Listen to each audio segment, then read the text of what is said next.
Okay, maraming salamat po. Sir, magpa-interview kayo, no? 2 minutes.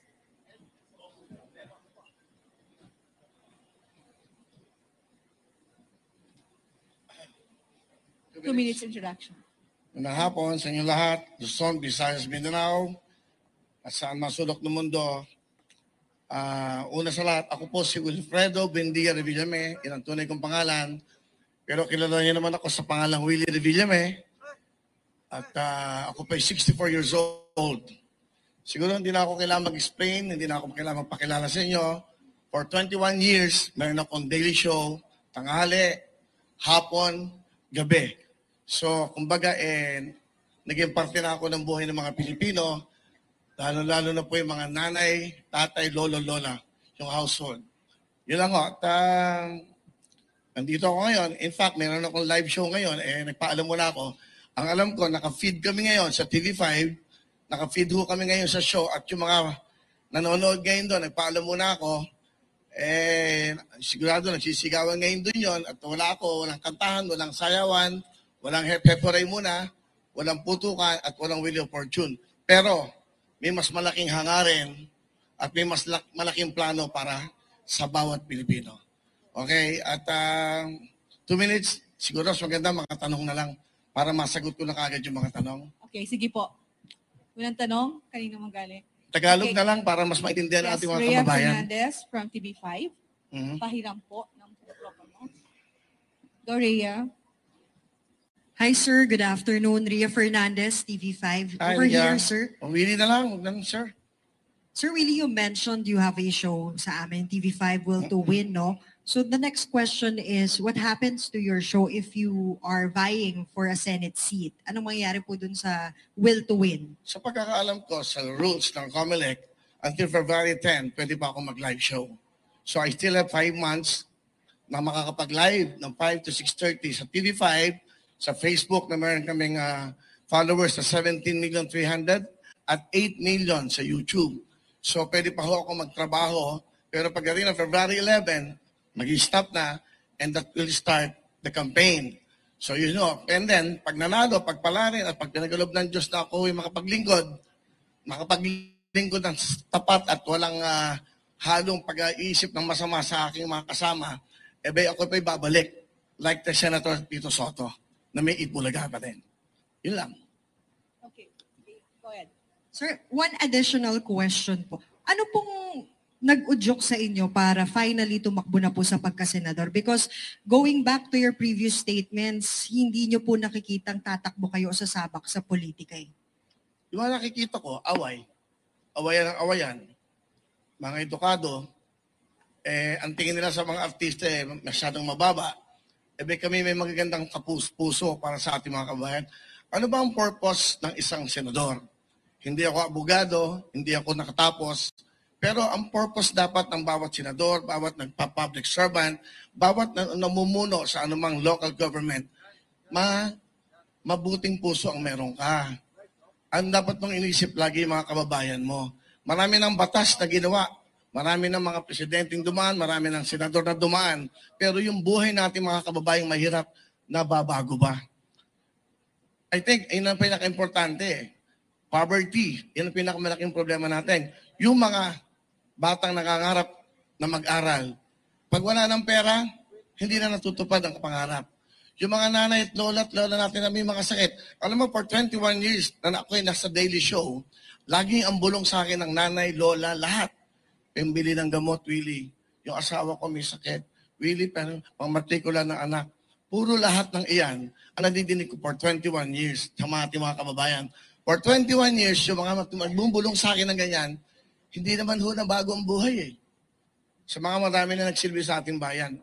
Wala akong sinasabing iba. Ibig ko lang sabihin, dapat hindi lang batas tungkol sa batas ng mga kung saan-saan batas.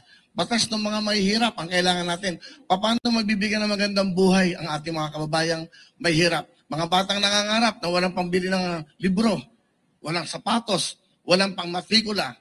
Yan. Yung mga lola at lola na nanay natin na walang pambiling gamot. Yan. Lagi yan ang reklamo nating kababayan. Dapat sa Senado, may batas para sa ating mga kababayan. Saka ako, Parang nalulungkot ako pag nakakakita ako ng mga nag-aaway, ego, pagalingan, hindi naman ho ganun ang pagsilbi sa bayan. Dapat busilak ang puso mo sa iyong mga kababayan. Lalong-lalo na yung mahirap. Kung makikipag-away ako sa Senado, makikipag-away ako para sa mahirap. Okay, thank you po. Okay, Mr. Gerard Nabar, Pamalaya. Sir, good afternoon, sir. Sir, 2 questions lang, sir. Sir, you've been on top of the surveys or if not, pasok po sa winner circle. Ano po yung assessment po natin sa chances po natin? Especially you're running as an independent. Well, hindi ako pwede mag-desisyon yan. I cannot assess dahil yung publiko yan ay mga tao. Mararamdaman mo lang. Saka, I also have my decision. Kung talagang hindi ako pumapasok sa top 12 o ano, and I will withdraw. Simple lang naman. Ibig sabihin, baka hindi ako gusto ng tao for this privilege na maging senador. I can just come back in my show. Pwede naman ganun eh. Ang hangaran ka naman dito eh, yun nga, makatulong talaga. Saka makagawa ng kabutihan. Makagawa ng batas. Makagawa ng batas sa ating mga kababayan. Kung nadidinig nyo lang araw-araw ang bulong sa akin ng bawat may hirap, dudugo ang puso mo. Wala kang pambili ng pagkain eh. Wala nga, tapos makikita mo sa Senado, sa Congress, puro awayan ng awayan. Yung bang nakikita ba na, alam mo, napansin ko, pumunta ka sa mga probinsya, hindi naman nila pinapansin yung mga yan eh. Ang iniisip na kakainin ng kanilang pamilya. Sa umaga, sa tanghali, sa gabi, kung paano mabubuhay ang pamilya. Hindi naman nila napapansin lahat yan. Sa aking pagkakalam, sa research, 94.7% mahirap sa ating bansa. Sir, you mentioned you want to file bills. Ano po in particular yung mga naisip po natin on top of your mind ngayon na mga bills for the poor po? Well, unang-una, gusto ko yung kay Senator Angara. Yung sa senior, no? Kasi yung 20%, parang kulang yan eh. Kasi every year, tumataas ang mga gastusin natin sa lahat ng bagay, lalo-lalo sa gamot. Ako, ang pwede kong kung papalarin, pagkakalooban ng Diyos na manalo ko, maupo ko sa Senado, ang una kong i-adjust ko yung 30% sa mga seniors PWDs. Mahirap, maging mahirap, napakahirap, parang kung bibili ng gamot. Paano tumatagal ng buhay na mahirap? Walang pambiling gamot. I think yan ang isang bill. And then sa mga bata, 2 bagay lang eh. Ang kinabukasan natin bataan eh. Dapat yung mga eskwela wala ng bayad. Libre-libro. Di ba? Yun ang mga sa local government, sa nakikita ko, sa batas na ginagawa nila. Kung talaga magsisilbisyo tayo sa bansa, sa bayan, unahin natin ang mamamayan eh. Hindi ang bayan. Kasi ang nagpapatakbo ng bayan, yung ating mga mamamayan. Dapat malusog yan. Dapat maayos ang pag-iisip. Dapat healthy. Dapat magandang pinagbukasan. Dapat nakakapag-aral. Dapat marunong sa buhay. Para hindi lagi dumidepende sa gobyerno. One last quick question. 1 minute and 45. Asan yung microphone? Sherry Ann. Sir, magandang ABS-CBN. hapon. Opo, Sherry Ann Torres, ABS-CBN. Sir, ano yung mga personal na paghahanda po ninyo na ginagawa ngayon? Kasi andun nga yung malaking possibility na isa sa mga araw na to, pala rin kayo na maging senador. At syempre, alam naman po natin na maliban sa busilak na puso, mapupunta talaga kayo at mapupunta sa matindihang debate, lalo na kung ipaglalaban nyo yung mga panukalang batas po ninyo. So paano po kayo naghahanda sa mga ganito? Well, hindi ako makikipagdebate. Hindi ako makikipag-away. Makikiusap ako at hindi ako haharap sa TV na nakikipag-away sa kanila. Pakiusapan namin to, ano ba dapat natin gawin para matulungan natin ito mga to? Ano bang batas na pwedeng gawin para naman guminawa ang buhay natin mga kababayang may hirap?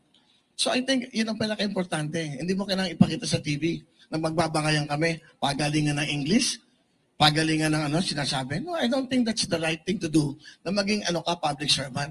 Lahat mapag-uusapan eh. Lahat pwede mong pakiusapan. My colleagues, pwede ba natin gawin to? May mga lugar tayo naghihirap. Napapansin ko sa Bagyo, tuwing may Bagyo, lagi may problema, tanggal ang bubong. Yung pupuntahan nila na dapat doon sila ma-accommodate, hindi rin sila, binabaha din yun. Anong dapat na paraan? Isa yan sa mga nakikita ko. Kasi during the time na maraming may Bagyo, pinupuntahan ko din yan na hindi naman ako public servant. Dahil gusto ko lang makatulong sa ating mga kababayan.